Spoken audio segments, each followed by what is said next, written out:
A paz do Senhor, meu querido irmão, minha querida irmã, você que acompanha as nossas aulas aqui no canal do professor Gerson Willi. E eu sou o professor Gerson Willi. Se você está aqui pela primeira vez assistindo as nossas aulas, quero dizer para você que é um prazer enorme estarmos juntos para aprendermos a palavra do Senhor.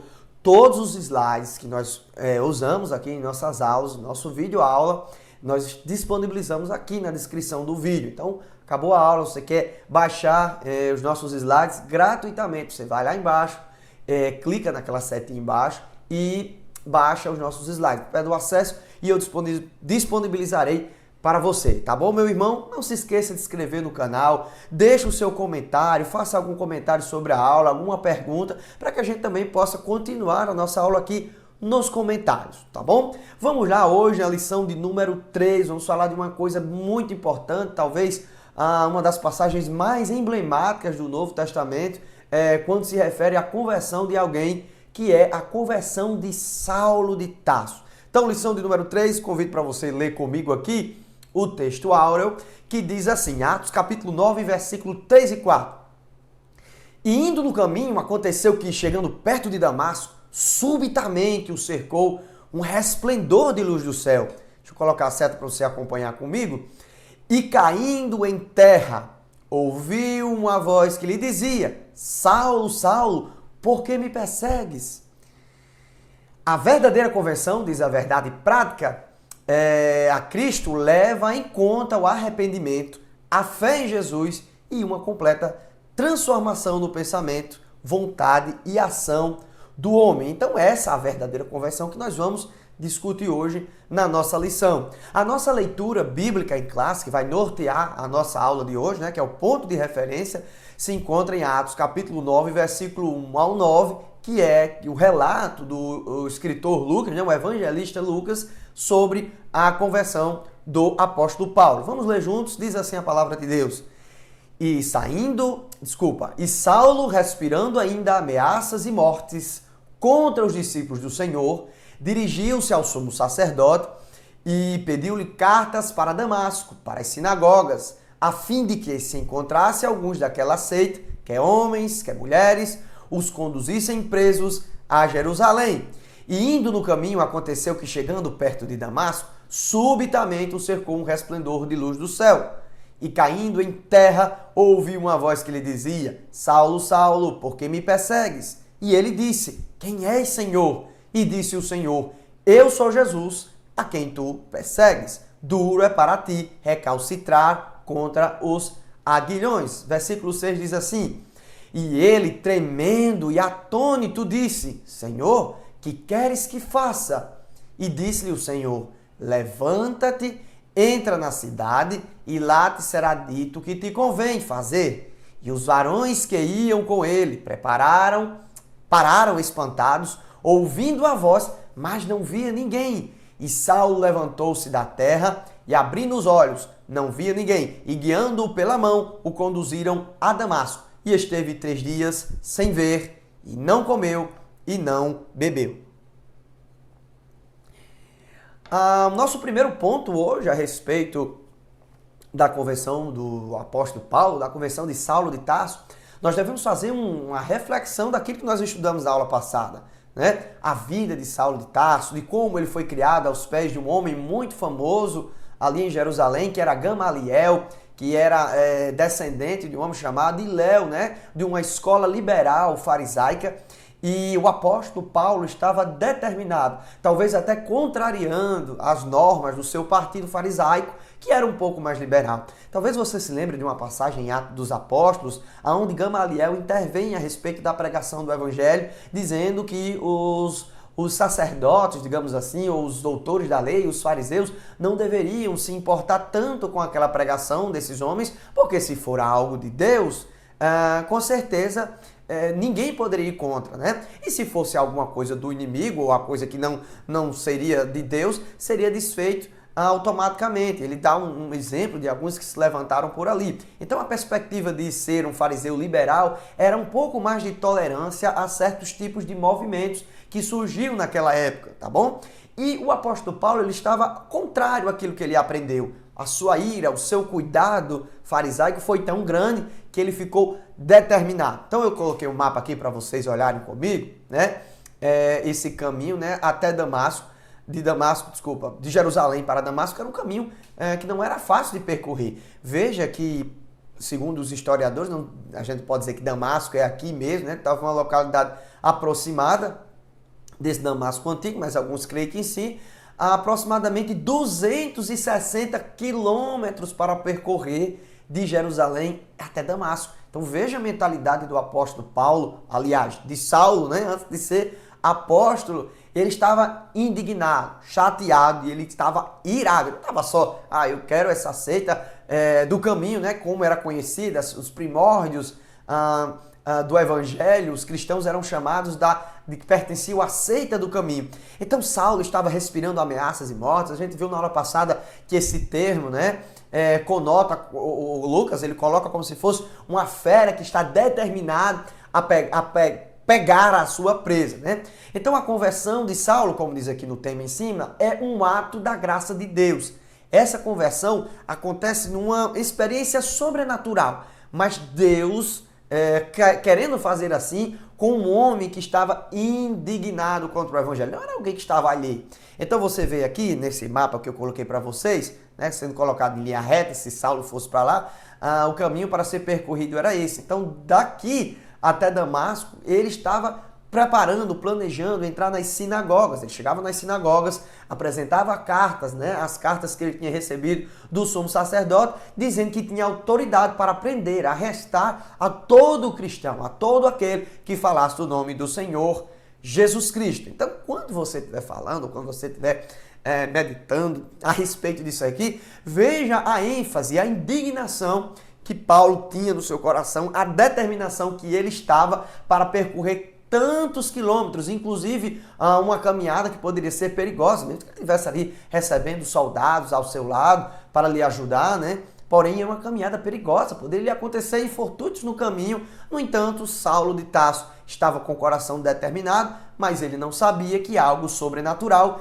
iria acontecer no meio do caminho. Nosso ponto, ainda aqui, nosso ponto 1, veja o que a palavra de Deus diz aqui, versículo 3 do capítulo 9 de Atos, né?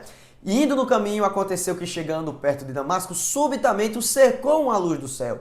A luz cerca aqueles homens, né? Aqueles homens, não só o Saulo, mas também os homens que estão ali. E veja, caindo por terra, ouviu uma voz que dizia: por que me persegues, Saulo? Saulo, Saulo, por que me persegues? É uma discussão aí, alguns irmãos eu vi demonstrando certa preocupação, porque algumas pessoas dizem que Saulo caiu do cavalo, outros dizem que Saulo estava indo a pé. Enfim, meus irmãos, essas discussões aí não vai levar você a nada, não é um contexto crucial. Se Saulo estava de cavalo ou ele estava em pé, a Bíblia diz que ele caiu por terra, prostrado, com a tamanha revelação, com a tamanha teofania, ou seja, a aparição divina que se lhe fora apresentada. E nesse ponto aqui da fala do próprio Jesus Cristo, nós aprendemos duas coisas. Primeiro é que Jesus, né, o Senhor, chama Saulo pelo nome, chama Saulo, eu conheço você. E a Bíblia diz que é uma língua hebraico, né? É uma língua que o próprio Saulo conhecia, o futuro apóstolo Paulo conhecia, né? E eu, falando aqui Saulo e Paulo, vocês aprenderam também na aula passada. Se você não assistiu, está assistindo essa, dê uma pausa e vá lá na aula que eu gravei agora semana passada e veja que esse nome Saulo e Paulo era de regiões, né? Alguns chamavam ele de Saulo, outros de Paulo. Enfim, essa é uma discussão também pequena. Outra coisa que a gente vê que é muito importante aqui, eu sei que os irmãos, a maioria já sabem disso, mas Jesus disse que, por que me persegues? Saulo estava perseguindo um povo, né? A seita do caminho, queria destruir os cristãos, mas o próprio Jesus diz assim: por que me persegues? Então, quem persegue Jesus, persegue a igreja. Eu quero que os irmãos se lembrem, né? Lá na carta aos Efésios, o apóstolo Paulo vai falar de um mistério entre Jesus Cristo e a igreja, e ele vai dizer que a igreja é o corpo de Cristo. Que coisa interessante, né? O apóstolo agora começa a entender, né? O futuro apóstolo Saulo começa a entender que tem uma coisa aí que ele nunca viu na vida.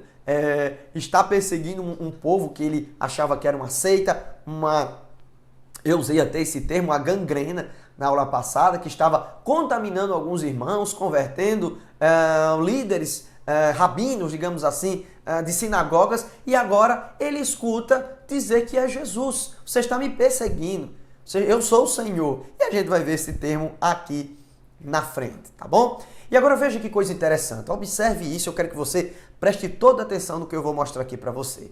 Saulo diz o seguinte, quem é Senhor?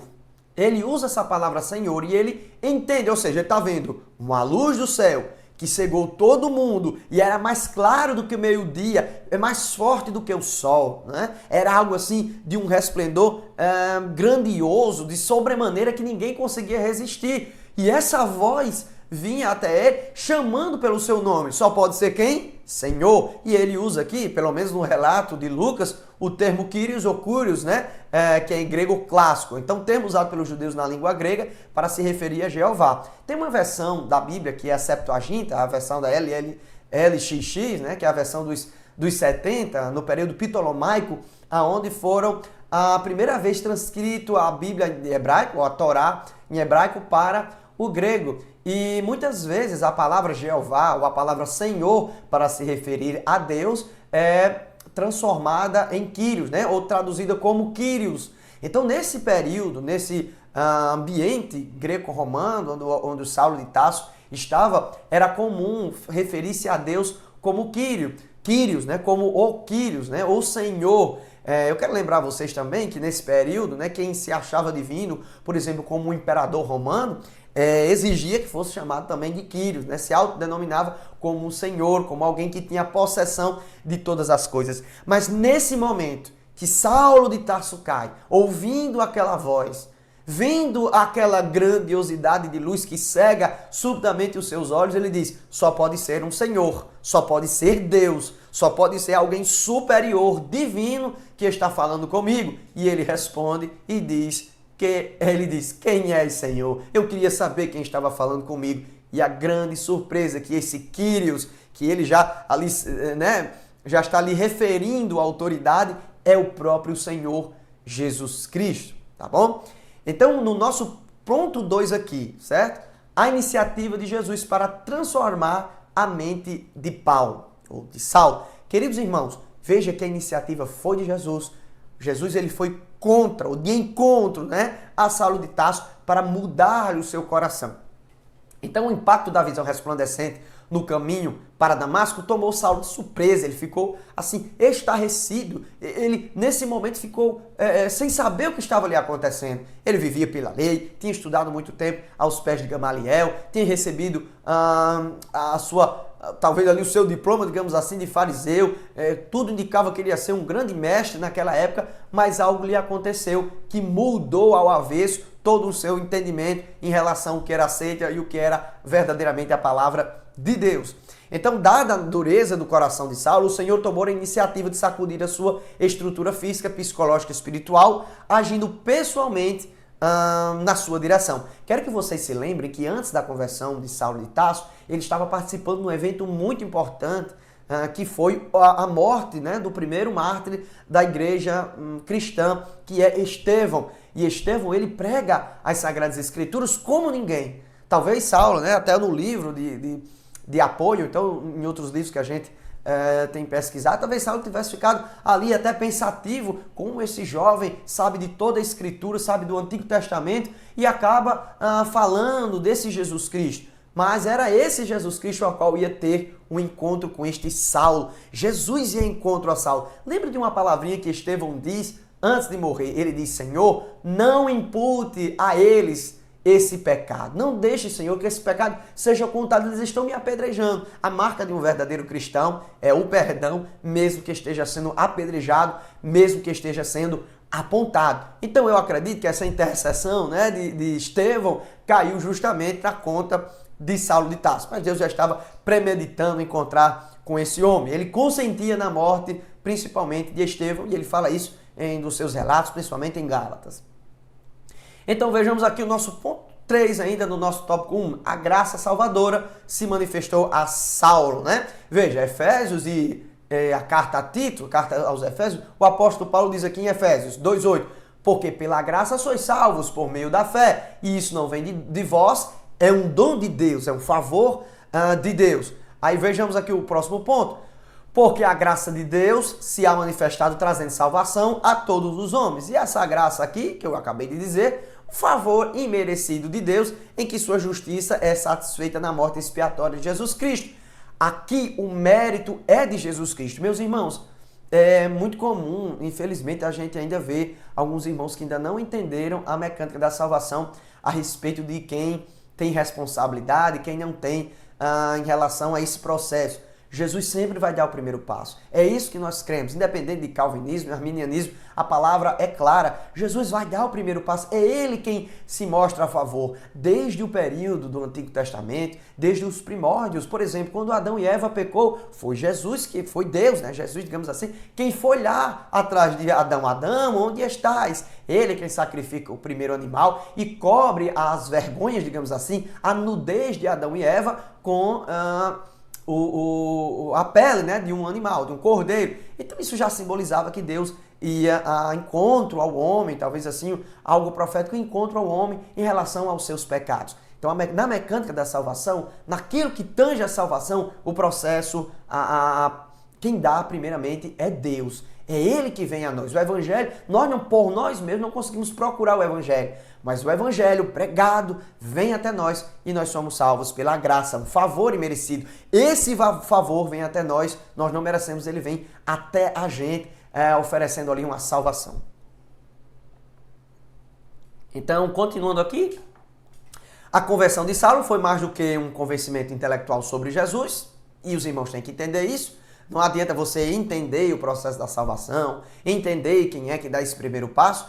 Nós temos que entender que isso é um problema da alma. A salvação é uma questão da alma, é a questão da parte imaterial também. Claro que atinge o racional, atinge o intelecto, atinge todas as coisas. Saulo de Tarso agora começou a compreender que tudo que tinha no Antigo Testamento, né, por meio de revelação, também conversando com os irmãos que já receberam a fé do nosso Senhor e Salvador Jesus Cristo, apontava para o Senhor, apontava para o sacrifício vicário de Jesus na cruz do Calvário. Então ela foi fruto da obra regeneradora do Espírito Santo. Essa salvação, essa conversão, essa regeneração é a obra do Espírito e somente Ele pode fazer. E aqui, queridos irmãos, como tem na lição, eu quis trazer para vocês, se vocês quiserem usar aí na sua aula, né? Ou se você estiver assistindo comigo aqui para aprender junto comigo. Então, estas etapas que são as etapas que a obra é efetuada por Deus no homem, né? A obra da salvação é desse modo. Vamos lá. Da parte de Deus, ele regenera na faculdade intelectual, ele justifica na faculdade emocional e ele santifica. Eu acho que não está tão correlato assim, mas eu quero dizer que Deus regenera o homem, justifica e santifica. E o homem recebe de Deus, né? Essa transformação no intelecto, na perspectiva emocional e na vontade. Então, a perspectiva volitiva, né? Ou seja, de vontade do homem, é totalmente transformada. É por isso, irmãos, que o Evangelho não vem para melhorar alguém. O Evangelho não vem para transformar uma pessoa ruim de uma menos ruim. Na verdade, vem para transformar essa pessoa em uma nova criatura. Não é mais aquela mesma criatura nascida apenas da carne. Agora é uma criatura nascida em Deus, regenerada o Espírito. Jesus disse isso a Nicodemos. Aquele que é nascido da carne é carne, mas aquele que é nascido do Espírito é Espírito. O vento sopra aonde quer. Você não sabe de onde vem nem para onde vai, mas assim escuta apenas a sua voz. Assim é todo aquele que é nascido do Espírito. Então o homem que é nascido do Espírito, né? A pessoa que é regenerada por Deus, recebe do Senhor Jesus Cristo uma nova geração. Ele agora não está mais preso ao pecado. O pecado lhe dizia o que ele tinha que fazer, ele ia para lá e se alegrava. E aí, onde está o ponto principal da nossa aula hoje? A alegria do pecado. A diferença entre o regenerado e o não regenerado está na alegria de pecar. Se você continua alegre pelo pecado, planejando o pecado, continua vivendo o pecado, então você ainda não é salvo em Cristo. Mas se você é salvo em Cristo, regenerado, não significa que você vai deixar de pecar totalmente. Teremos falhas até a vinda do Senhor Jesus Cristo, até encontrarmos com Ele, né, por meio da morte, digamos assim. E aí teremos aí completa a nossa santificação, que é o processo que acontece logo após a regeneração, tá bom?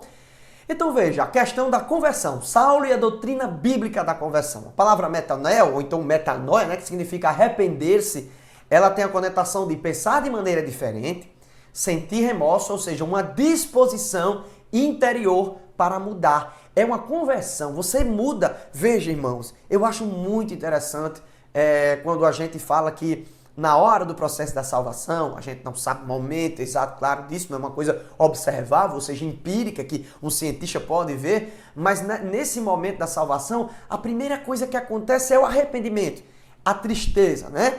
E essa tristeza produz vida, porque nós só conseguimos sentir tristeza pelo pecado se nós tivermos uma alma regenerada. Como Adão pecou lá no Jardim do Éden, a nossa consciência ficou alterada, né? Então a gente consegue se alegrar com o pecado, não, se você não for regenerado, e consegue até viver para o pecado. Mas quando esse processo de metanoia, de mudança, entra na conversão, acontece no seu coração o arrependimento. E aí uns pontos aqui para os irmãos. Primeiro, a contrição de coração. Veja que o salmista, eu não vou falar em todos os pontos aqui para a gente ganhar tempo, para o nosso vídeo não ficar tão longo, mas ele diz, Senhor, cria em mim um coração quebrantado, o coração renovado, renova também em mim o espírito inabalável. Talvez não esteja falando o termo certo, né?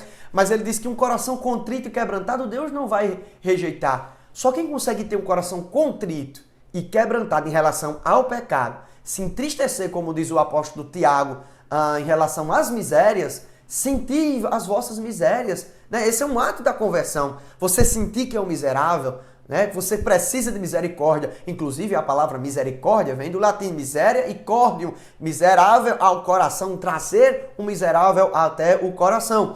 Então a contrição de coração é uma das manifestações de que alguém esteja realmente regenerado. Outra questão é o desejo de mudar de atitude quanto ao comportamento da vida cotidiana. Você muda, né? Zaqueu, quando ele foi transformado pelo Senhor Jesus Cristo, Jesus diz, me convém pousar na sua casa. Ele diz, Senhor, eu vou mudar de vida, eu vou entregar metade dos meus bens aos pobres, e se eu tenho defraudado alguém, isso já é a consciência dele, batendo arrependimento, eu vou restituir 4 vezes mais.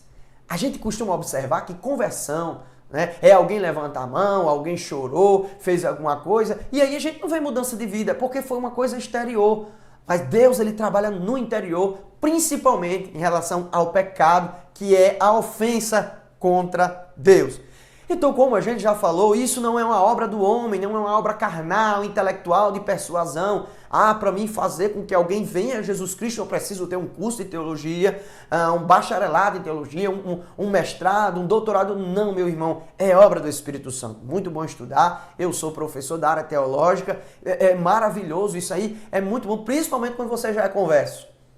Principalmente quando você se converte, porque você vai usar isso para a glória de Deus. Né? E aí eu costumo dizer nas minhas aulas que é o óleo que vai movimentar esse mecanismo, né? Um mecanismo, a catraca, digamos assim, sem esse azeite, né, do Espírito Santo, vai ficar uma coisa assim enferrujada e vai acabar se desgastando. Por isso que o óleo do Espírito é necessário. Então é uma obra do Espírito Santo, Ele quem faz, Ele quem trabalha nisso, Ele quem dá o respaldo, Ele quem convence o homem da justiça, do pecado e do juízo. Então essa obra é do Espírito Santo, tá bom? É parte do processo de salvação do pecador, essa perspectiva de se arrepender. Então veja, o desejo de mudar de comportamento, a contrição de coração, esse arrependimento é tanto obra do Espírito Santo como é parte do processo da salvação. Ela assinala o início do despojamento do velho homem. Então você olha para o pecado e diz assim, meu Deus, estou vivendo uma vida que não agrada ao Senhor. Antigamente, sem o Espírito Santo, você não sentia isso no coração, mas agora porque a palavra veio, lhe causou mudança e transformação, Cristo lhe faz uma nova criatura disponível para fazer a vontade de Deus. E aí apontando para o revestimento do novo homem, tá bom? Eu acredito que ficou bem explicado aqui. Se nós passássemos só nesse slide aqui, teríamos aqui 1 a 2 horas para falar, mas a gente vai adiantar um pouco. Então, nesse próximo ponto aqui, meus amados irmãos, a gente vai lembrar do momento em que Saulo diz assim, quem és, Senhor? Eu sou Jesus, e a quem tu persegues. E Jesus disse para ele, né? Disse Jesus a Paulo, duro é para ti, vou falar o que está escrito aqui, recalcitrar contra os aguilhões. Né? Então, a conversão de Saulo promoveu uma transformação pessoal nele. Por quê? Quando Deus diz assim, duro é para ti recalcitrar contra os aguilhões, estava dizendo que Saulo era um animal selvagem, né? Um boi brabo, que não estava querendo ser domado, né? Então o aguilhão é um instrumento longo e com uma ponta aguda, usado para espetar os bois quando puxavam o arado, né? O boi estava ali na obra e não queria fazer o trabalho em linha reta, como deveria ser, e ali o homem que estava no arado pegava e espetava esse boi brabo para que ele fosse colocado no local. Deus estava dizendo para Saulo, Saulo, você está resistindo à minha mensagem. E é muito duro para você isso. Isso lhe fere o coração, isso lhe fere a alma, é duro para você. Então era um provérbio usado naquela época, né? Essa parte aqui eu tirei de um site chamado Brother Bíblia. Se você quiser acessar, eu acho muito interessante, várias ilustrações e eu indico, né? Então era um provérbio muito conhecido na época e o comportamento de Paulo da convenção era comparado com um boi teimoso, como eu deixei para aqui, né? Então recalcitar significa resistir. Então Paulo, né, Saulo estava ali resistindo à obra de Deus, resistindo à graça de Deus, tentando resistir à palavra do Senhor, mas nesse momento o Senhor lhe quebra, na verdade, essa autodefesa dele e mostra para ele que se ele continuar desse jeito, ele vai sofrer e padecer. Mas o que é interessante, meus irmãos, é que nesse momento, Saulo ele reconhece que Jesus é o Senhor, ele não tem mais dúvida, acontece a conversão sobrenatural de Deus na vida de Saulo de Tarso. Isso é muito importante você frisar, porque existem algumas metáforas que acontecem naquele período, né, que Deus ele quis usar para entender, fazer Saulo entender. Naquele período, quando alguém dizia assim, você é muito teimoso, você é uma pessoa que não escuta o que eu estou falando. Era geralmente usado, era como se dissesse assim, rapaz, você recalcitra muito contra os aguilhões, viu? Você está muito teimoso, você sabe que vai perder essa disputa aqui. E Deus estava dizendo, Saulo, você não tem condições de ganhar essa disputa. Eu sou o Senhor, você já me reconheceu aqui como o Quírios. Então, vai ser duro para você. E aí a gente vai ver a mudança, né? Então, antes da conversão, um boi brabo, teimoso, indignado com a vontade de Deus, não queria fazer a vontade de Deus e nem escutava a palavra do Senhor. Tem uma aplicação pessoal nisso? Tem. Muitas vezes, não muitas vezes, todas as vezes, quando alguém não é convertido, ele resiste à palavra de Deus. Né? Ele se indigna contra aquilo que é o Senhor, né? Que fala, a gente viu uma citação de C.S. Lewis na aula passada, que fala quando alguém escuta a palavra de Deus, ou ela tem ódio, ou ela tem remorso, ou ela fica prostrada diante da palavra do Senhor. Então causa efeitos. E um dos efeitos que estava causando em Saulo de Tarso a palavra do Senhor era indignação, era contra o Evangelho. Por isso que nações ainda perseguem a igreja de Jesus Cristo. Então, continuando aqui, depois da conversão, o que foi que aconteceu, meus irmãos, depois da conversão? Vamos lá. Depois da conversão, claro, ele acredita que Jesus agora é o Senhor e ele, tremendo, atônito, disse, Senhor, o que queres que eu te faça? Veja, antigamente ele estava chateado, indignado, furioso contra a obra de Deus, mas agora ele se dispõe aos pés daquele que aparece ele ali no caminho de Damasco. E ele diz assim, o que queres que eu te faça?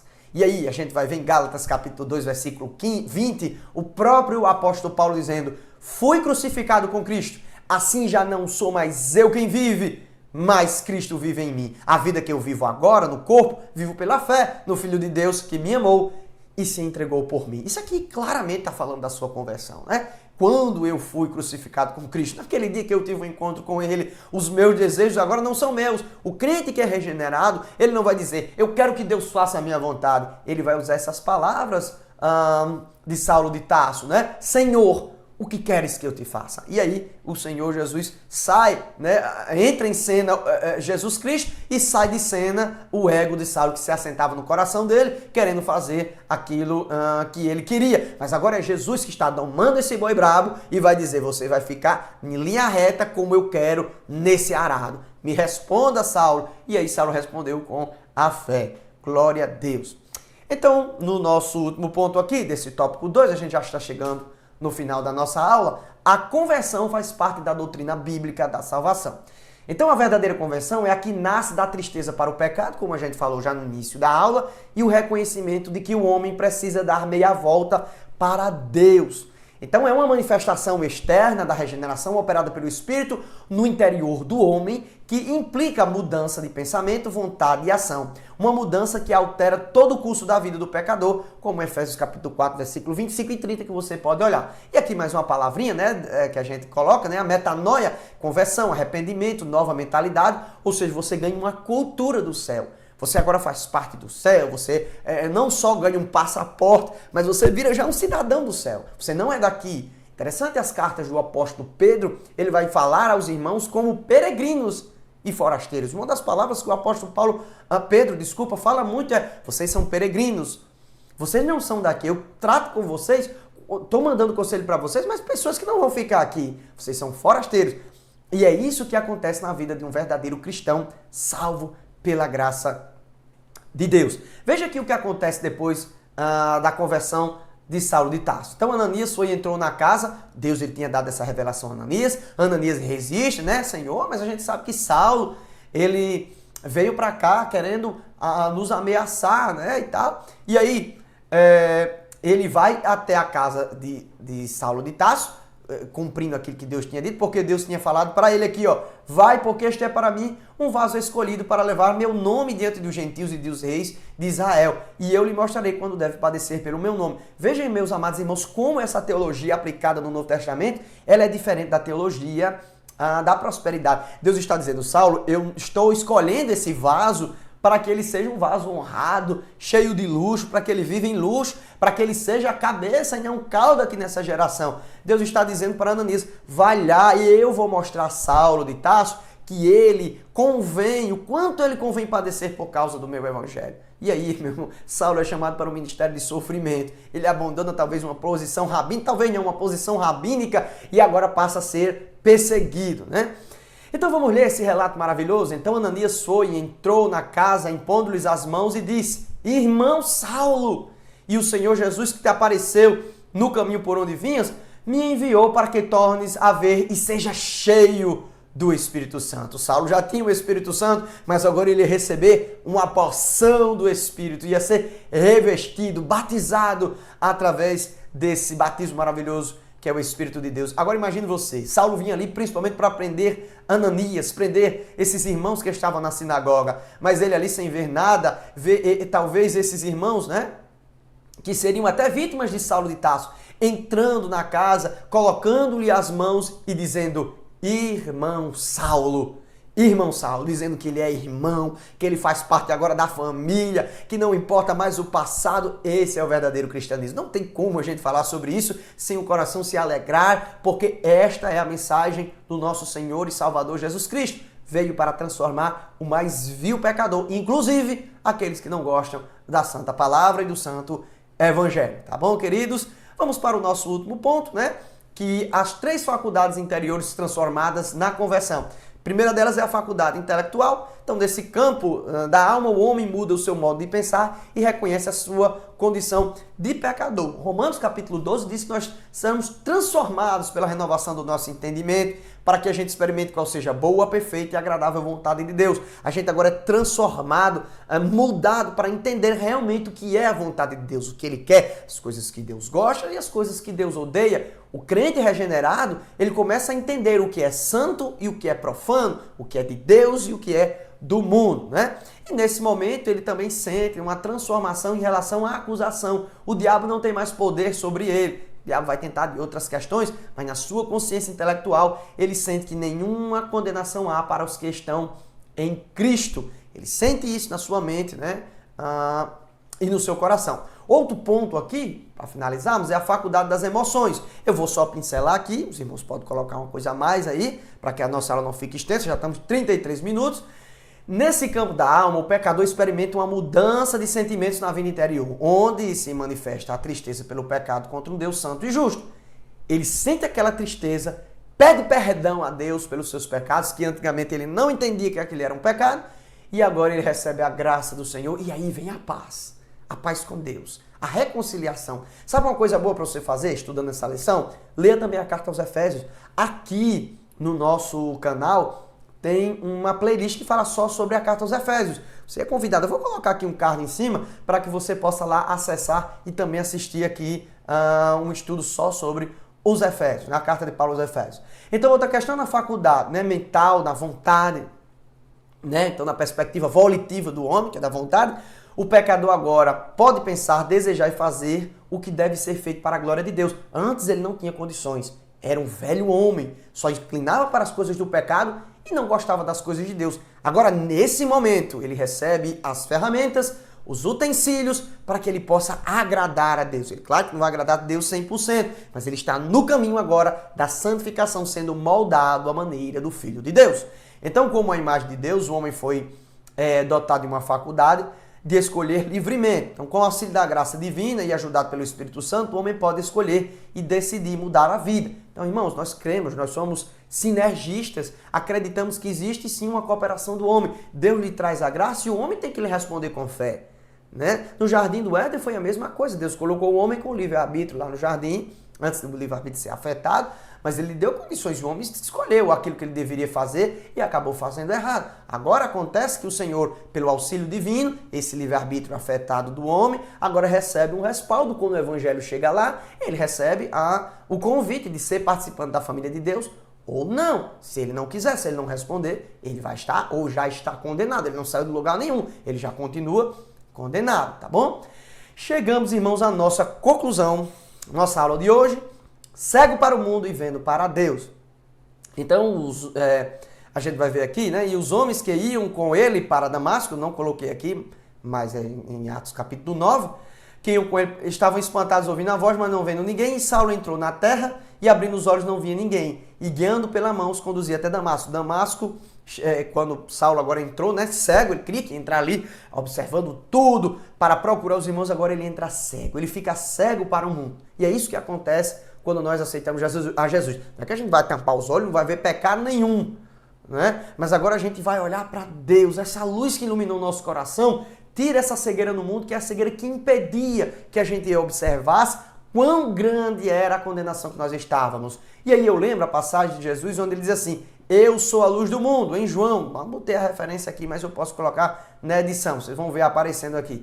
Eu sou a luz do mundo, quem me segue nunca andará em trevas, mas terá a luz da vida. Foi essa luz que encontrou Saulo de Tarso. Então a nossa conclusão hoje é, Cristo, Ele é o Senhor de todas as coisas, o Evangelho vem até nós como primeiro passo, mas nós precisamos responder. Saulo de Tarso foi mudado, todo o seu intelecto, todas as suas emoções, pelo poder maravilhoso do Espírito Santo. A obra dele, a conclusão é dele, mas a resposta também tem que ser nossa em relação àquilo que o Evangelho de Cristo traz até nós, tá bom? Meus amados irmãos, chegamos aqui ao final da nossa aula. Quero agradecer a Deus se você chegou até aqui. Se inscreva no nosso canal, compartilhe a nossa aula e deixa aí os seus comentários, né? As suas impressões em relação àquilo que nós estamos gravando aqui. Deus abençoe e, se Deus quiser, próxima semana estaremos aqui juntos falando da lição de número 4. Amém. A paz do Senhor Jesus.